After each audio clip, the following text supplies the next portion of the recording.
Gujarat government જોબના YouTube platform પર આપ સૌનું દિલથી હાર્દિક સ્વાગત કરું છું. આજની વિડીયોમાં આગળ વધીએ એના પહેલાં રિક્વેસ્ટ કરું છું. ગઈકાલ ખૂબ જ મહત્વપૂર્ણ અપડેટ આવી હતી.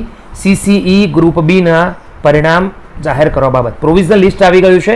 કટ ઓફ મેરિટ તમે જોઈ શકો છો.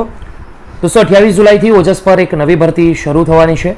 એની નોટિફિકેશન આપણે વિડીયો બનાવીને મૂકી છે, જરૂરથી ચેક કરજો. CCE ગ્રુપ બી અને CCE ગ્રુપ એ વાત કરી લઈએ દિવ્યાંગ ખાસ ભરતી ઝુંબેશ અંતર્ગત, જેના કોલ લેટર ડાઉનલોડ કરવા માટેની અગત્યની સૂચના આવી છે. પરીક્ષાની તારીખ, સંપૂર્ણ માહિતી અવેલેબલ છે.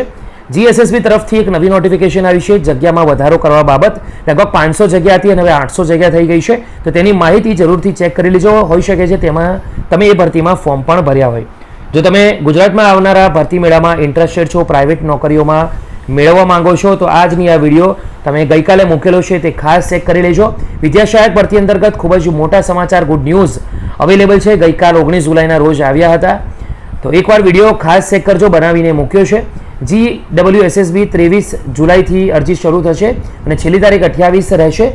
તો ગુજરાત પાણી પુરવઠા અને ગટર વ્યવસ્થા બોર્ડ અંતર્ગત જે અપડેટ આવી છે તેનો વિડીયો પણ અવેલેબલ છે. બિન અનામત કેટેગરીના જે ઉમેદવારો છે તેમને ₹20,000ની સહાય મળશે આગળ ભણવા માટે અને કોચિંગ માટે, એટલે કે સ્પર્ધાત્મક પરીક્ષાની તૈયારી માટે.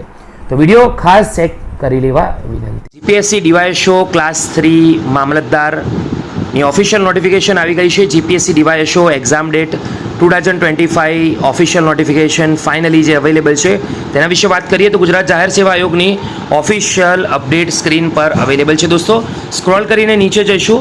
રીઓપન કરવા બાબત મહત્વપૂર્ણ અપડેટ આવી છે. જાહેરાત ક્રમાંક 8 વર્ષ 2025-26ની ભરતી, જેનું નામ નાયબ સેક્શન અધિકારી અને નાયબ મામલતદાર વર્ગ 3. નીચે પ્રાથમિક કસોટીમાં હાજર રહેવા કન્સન્ટ ફોર્મ તથા કન્સેન્ટ ડિપોઝિટ એટલે કે લેટ ફીસ સાથે રીઓપન કરવા બાબત આ મહત્વપૂર્ણ અપડેટ છે. વર્ગ 3ની આ પ્રાથમિક કસોટી 7 સપ્ટેમ્બર 2025ના રોજ યોજાનાર છે. પ્રસ્તુત પરીક્ષામાં ઉપસ્થિત રહેવા અંગે કન્સેન્ટ ફોર્મ તથા કન્સેન્ટ ડિપોઝિટ આયોગ દ્વારા 15 જુલાઈ 2025થી 22 જુલાઈ 2025 સુધી લેવામાં આવેલ હતી. આ સમયગાળો પૂર્ણ થયા બાદ બહોળી સંખ્યામાં ઉમેદવારોની મળેલ રજૂઆતો ધ્યાને લેતા હવે પ્રસ્તુત જાહેરાતમાં કન્સેન્ટ ફોર્મ તથા કન્સેન્ટ ડિપોઝિટ નીચેના કોષ્ટકમાં દર્શાવેલ લેટ ફી સાથે gpsc-ojs.gujarat.gov.in પર 25 જુલાઈના રોજ બપોર 12:30 કલાકથી 28 જુલાઈ 2025ના રોજ સવારે 10 વાગ્યા સુધીમાં પુનઃ ખોલવામાં આવશે, એટલે કે રીઓપન કરવામાં આવશે. તો બિન અનામત વર્ગના ઉમેદવારોએ આ બાબત ધ્યાન રાખવાનું છે. મહિલા સિવાય 500 + 500 એટલે કે ₹1000. અનામત વર્ગના ઉમેદવારો છે તેમણે 400 + 400 ₹800 ભરવાના છે. ઉપરોક્ત વિગતે પરીક્ષામાં હાજર રહેનાર ઉમેદવારોને માત્ર મૂળ કન્સેન્ટ ડિપોઝિટ જ પરત કરવામાં આવશે. લેટ ફી પરત આપવામાં આવશે નહીં. તેમજ ગેરહાજર રહેનાર ઉમેદવારોની કન્સેન્ટ ડિપોઝિટ તથા લેટ ફી પરત કરવામાં આવશે નહીં. 28 જુલાઈ 2025ના રોજ સવારે 10 વાગ્યા બાદ કોઈ પણ ઉમેદવાર પરીક્ષા આપવાનું કન્સેન્ટ ફોર્મ તથા કન્સેન્ટ ડિપોઝિટ ભરી શકશે નહીં.